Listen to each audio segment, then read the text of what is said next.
முதல் உலகப் போருக்கு பின்னரான அரசியல் மற்றும் பொருளாதார வளர்ச்சிகள் குறித்தும், பின்னர் அவை எவ்வாறு இரண்டாம் உலகப் போருக்கு இட்டுச் சென்றது என்பது குறித்தும் இக்காணொளியில் காண்போம்.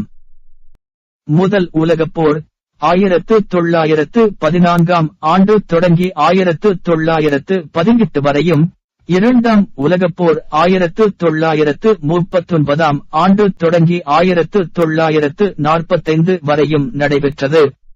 இரண்டாம் உலகப் போரில் 24 மில்லியன் இராணுவத்தினரும் ஏறத்தாழ 50 மில்லியன் பொதுமக்களும் உயிரிழந்தனர். முதல் உலகப் போருக்காக செலவு செய்யப்பட்டதை விட இரண்டாம் உலகப் போரில் 5 மடங்கு அதிகம் செலவு செய்யப்பட்டது. கைப்பற்றப்பட்ட பகுதிகளில் வாழ்ந்த மக்களுக்கு எதிராக கணக்கிலடங்கா கொடுமைகளும் நடந்தேறின.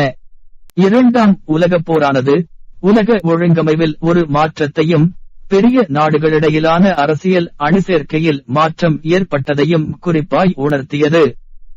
போரின் திருப்புமுனையாக அமைந்த சில முக்கிய நிகழ்வுகள் குறித்து இங்கு அறிந்து கொள்வோம். எழுச்சி பெற்ற ஜெர்மனி மேற்கொண்ட ஆக்கிரமிப்பு இராணுவ நடவடிக்கைகளும் ஜப்பானின் விரைவான வளர்ச்சியுமே இரண்டாம் உலகப் போருக்கான உடனடி மற்றும் அடிப்படை காரணங்களாகும். 1919 ஜூனில் கையெழுத்தான வெர்சைல்ஸ் உடன்படிக்கையோடு முதல் உலகப் போர் முடிவுற்றது. அதன் சரத்துக்களில் 3 அம்சங்கள் ஜெர்மனி மக்களிடையே பெரும் அதிருப்தியை ஏற்படுத்தின. ஜெர்மனி தனது மேற்கு, வடக்கு, கிழக்கு ஆகிய எல்லைகளில் பல பகுதிகளை விட்டுத்தர கட்டாயப்படுத்தப்பட்டது. ஜெர்மனி ஆயுத குறைப்புக்கு மற்றும் படைகள் குறைப்பிற்கு உள்ளாக்கப்பட்டது.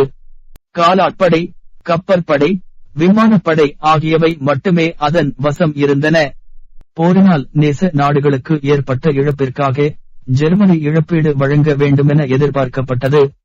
போர் இழப்பானது $10 பில்லியன் என பிரிட்டனும், $15 பில்லியன் என அமெரிக்காவும் கணக்கிட்டன. ஆனால் போர் இழப்பாக $33 பில்லியன் வழங்கப்பட வேண்டுமென பிரான்சும் பெல்ஜியமும் வற்புறுத்தின. அதனைத் தொடர்ந்து ஜெர்மனி 100 பில்லியன் தங்க மார்க்குகளை வழங்க முன்வந்தது. பன்னாட்டு சங்கத்தின் தோல்வி.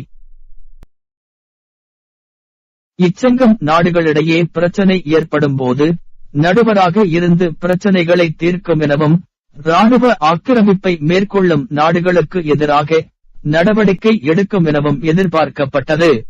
ஆனால் அமெரிக்கா இவ்வமைப்பில் உறுப்பு நாடாகச் சேரவில்லை. அமெரிக்கா உலக அரசியலிலோ ஐரோப்பிய அரசியலிலோ பங்கெடுப்பதில் ஆர்வம் கொள்ளாததால் இவ்வமைப்பில் உறுப்பு நாடாகச் சேரவில்லை. ஏனைய நேச நாடுகளும் தலையிடா கொள்கை மனநிலையில் உறுதியாக இருந்தன.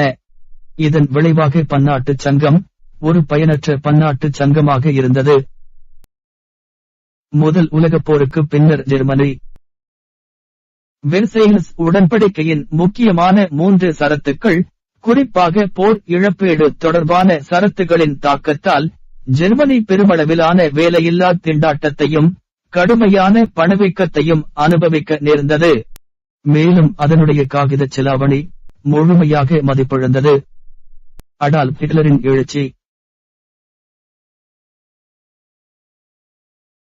ஜெர்மனி பெருமளவு அவமானப்படுத்தப்பட்டதாக நிலவிய கருத்தை பயன்படுத்தி தனது உணர்ச்சிமிக்க பேச்சுக்களால் ஜெர்மனியை அதன் இராணுவ புகழ்மிக்க முந்தைய காலத்திற்கு மீண்டும் அழைத்துச் செல்வதாக அடால்ஃப் ஹிட்லர் மக்களை தன் பக்கம் ஈர்த்தார். தேசிய சமதர்மவாதிகள் நாசிச கட்சியை நிறுவினர். 2 அடிப்படை கருத்துக்களை அடித்தளமாக கொண்டு ஹிட்லர் ஆதரவை திரட்டினார். ஒன்று, ஜெர்மனியரே சுத்தமான ஆரிய இனத்தவர் எனும் இனுயர்வு மனப்பாங்கு. மற்றொன்று, மிக ஆழமான யூத வெறுப்பு.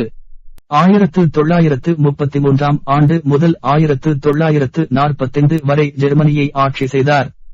ஹிட்லர் படைநீக்கம் செய்யப்பட்ட மண்டலமாக கருதப்பட்ட ரைன்லாந்தின் மீது 1936 ஆண்டு படையெடுத்தார். இத்தாலியும் ஜெர்மனியும் இணைந்து ரோம்-பெர்லின் உடன்படிக்கையை ஏற்படுத்தின. பின்னர் இதில் ஜப்பான் இணைந்தவுடன் ரோம்-பெர்லின்-டோக்கியோ அச்சு உடன்படிக்கை உருவானது. 1938 ஆண்டு ஹிட்லர் ஆஸ்திரியா, செக்கோஸ்லோவாக்கியா ஆகிய நாடுகளை கைப்பற்றினார். செக்கோஸ்லோவாக்கியாவின் ஒரு பகுதியான சூடட்டன்லாந்து உள்பட ஜெர்மன் மொழி பேசும் மக்கள் வாழ்கின்ற பகுதிகள் அனைத்தும் ஒரே நாடாக இணைக்கப்பட வேண்டும் என ஹிட்லர் உரிமை கோரினார்.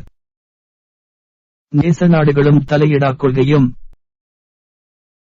இத்தாலி 1935 ஆண்டு எத்தியோப்பா மீதும் 1939 ஆண்டு அல்பேனியா மீதும் படையெடுத்தது. எத்தியோப்பிய பேரரசர் ஹெய்லே செலாசி பன்னாட்டு சங்கத்திடம் முறையிட்டார். ஆனால் அவருக்கு எவ்வித உதவியும் கிடைக்கவில்லை. 1931 ஆண்டு ஜப்பான் மஞ்சோரியாவையும் 1937 ஆண்டு சீனாவை தாக்கி பெய்ஜிங்கையும் முற்றுகையிட்டது. இந்நடவடிக்கைகளை எல்லாம் நேச நாடுகளைச் சேர்ந்த பிரிட்டனின் பிரதமர்கள் பால்டுவின், சேம்பர்லின் ஆகியோரும் கண்டுகொள்ளவில்லை. அமெரிக்காவோ அக்கறை கொள்ளாமல் தனது பொருளாதாரத்தை மீட்டெடுப்பதிலேயே கவனத்தை செலுத்தியது. மியூனிச் உடன்படிக்கை 1938 ஆண்டு பிரிட்டன் பிரதமர் சேம்பர்லின் ஜெர்மனியோடு மியூனிச் உடன்படிக்கையை மேற்கொண்டார். வேறு எந்த ஒரு நாட்டையும் தான் தாக்கப் போவதில்லை என ஹிட்லர் மியூனிச் உடன்படிக்கையில் உறுதியளித்திருந்தாலும் அது உடனடியாக மீறப்பட்டது. 1939 ஆண்டு ஹிட்லர் செக்கோஸ்லோவாக்கியாவின் மீது படையெடுத்தார். அடுத்து போலந்து தாக்கப்பட்டது. இதுவே ஜெர்மனிக்கு எதிராக பிரிட்டனும் பிரான்சும் போர் பிரகடனம் செய்வதற்கு இட்டுச் சென்றன. பிரிட்டன் பிரதமர் சேம்பர்லின் 1940 ஆண்டு பதவி விலகினார். ஹிட்லரை பற்றியும் அவருடைய ராணுவ நோக்கங்களை பற்றியும் எப்போதும் எச்சரித்து வந்த வின்ஸ்டன் சர்ச்சில் பிரதமரானார்.